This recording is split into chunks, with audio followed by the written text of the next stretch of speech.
You know what this reminds me of? Hmm. So at the beginning of Freaks and Geeks, you know how they go across and they take the school portraits? Yeah. This looks just like that. Mm-hmm. Alright, Chris, Hi. thank you so much for letting me film this today. So I'm in Oakland right now. We're at Chris's apartment in Oakland. This is a house. Oh, sorry, house. This is a beautiful house. I love this house. Mm-hmm. So we're at his house right now, and I wanted to take him out of his element and ask him about portraits. You're usually on the opposite end of this. Yeah. Yeah, he's usually behind the camera shooting portraits of people. If you go on his Instagram, which I'll have linked down below, there's a bunch of, well, it's mostly people, yeah? Mm-hmm. And then some coffee. So, yeah. When it comes to taking portraits, why do you prefer taking pictures of people rather than just landscape, lifestyle, e-com, food?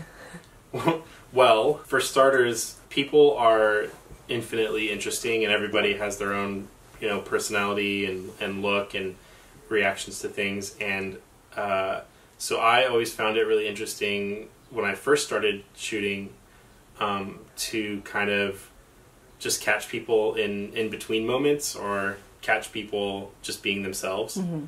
So, my approach to portraits isn't anything like groundbreaking or new. It's just like, I just enjoy it. So I've always felt at home with, portraits. It's a social thing. I have a bit of social anxiety, and so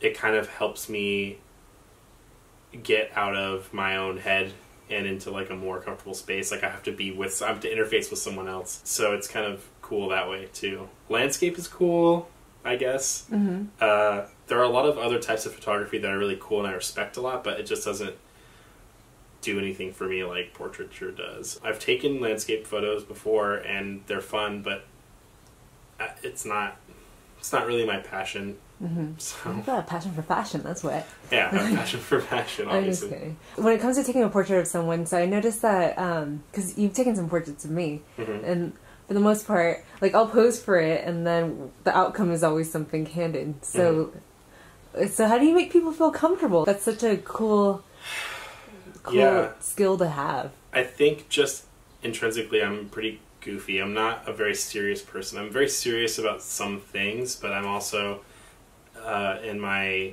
day-to-day life I just am goofy. And so being in a situation where you're taking someone's portrait, it's already kind of uncomfortable. It's like a situation that's kind of strange, and people feel weird anyway. And so a lot of people, what they try to do when they're getting their portrait taken or they're taking portraits is they try as hard as they can to fight against that awkwardness. Mm-hmm. And I think that the best approach is to just embrace the awkwardness and embrace the weirdness and kind of allow it to dictate somewhat the shoot itself. And I've had a lot of success that way. It's worked out for me a lot because people end up opening up a little bit quicker. It's hard to get someone who feels awkward about being in front of a camera to be comfortable within a reasonable amount of time. When you meet someone for the first time, it takes a little bit of time to acclimate to them and kind of feel like yourself, because you have these weird societal standards.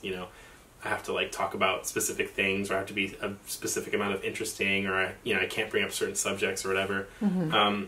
But if you start from a place of like almost like comedy, like if you start from a place where it's like we acknowledge it's awkward, we laugh about it, we make jokes, you just feel more comfortable. And you do that so quickly too, because when I first met you, you just like whipped out a camera and it was just like so easy.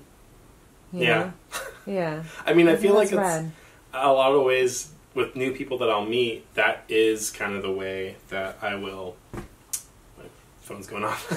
That's a way that I can break the ice pretty universally, because everyone I meet knows I'm a photographer already, or are just about to find out that I am. And so I found that it's easy to break the ice by shoving a giant camera in their face. You know how, like, okay, so especially for, like, my family, because these are people I grew up with, even my siblings, we watched the same television shows, we all grew up in the exact same environment. Mm-hmm. But when I pull out a camera at a family situation, they're always like, I mean, you can see on my blog, people, like, cover their faces, and they put their hands in front of their faces, they run away and stuff. Mm-hmm. So, like, even people that I'm so comfortable with, they won't let me take a photo of them. But I've seen photos of your family. Like, I've seen Yeah, my sisters. Your dad, too. My dad, yeah. Yeah.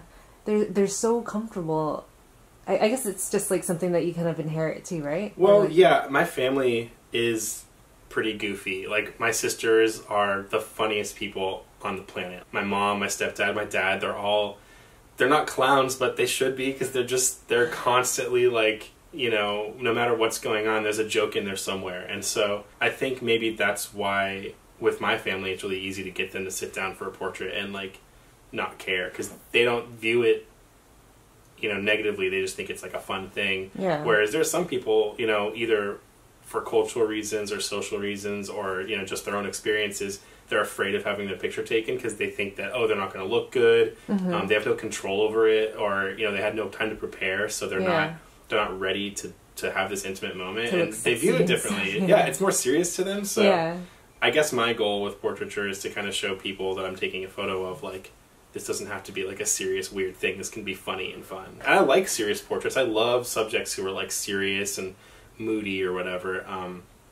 It's really interesting to do that, especially when you're playing with light and contrast. Like, it's interesting to get a subject who's serious and have, like, you know, a very dark, moody portrait. But most of my portraits aren't that way because I'm not a dark, moody person. At least not most of the time. Yeah. I have my emo moments. Mm-hmm. All right, Chris. Well, thank you so much for letting me film this. Anytime. This Thank is you a for brief this mug. Oh yeah, it's a Heath mug. It looks like Hasami, but it's actually Heath. It's a beautiful blue color. Heath Ceramics. Yeah. And it's from San Francisco. Sausalito, yeah. Yeah, it's Sausalito is where the factory is. Yeah. I just went there yesterday. And what are we drinking? We're drinking Blue Bottle coffee today. Oh yeah, that's right. So Chris, on his YouTube channel, which I'll have linked as well, he drinks a different coffee just about every day, yeah? Yeah.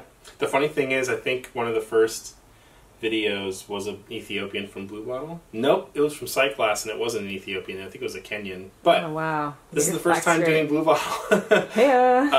Which I was waiting to do because I drink Blue Bottle so much. But yeah, this is a Blue Bottle Ethiopian. We went to the W.C. Morse Cafe in Oakland, which is my favorite cafe.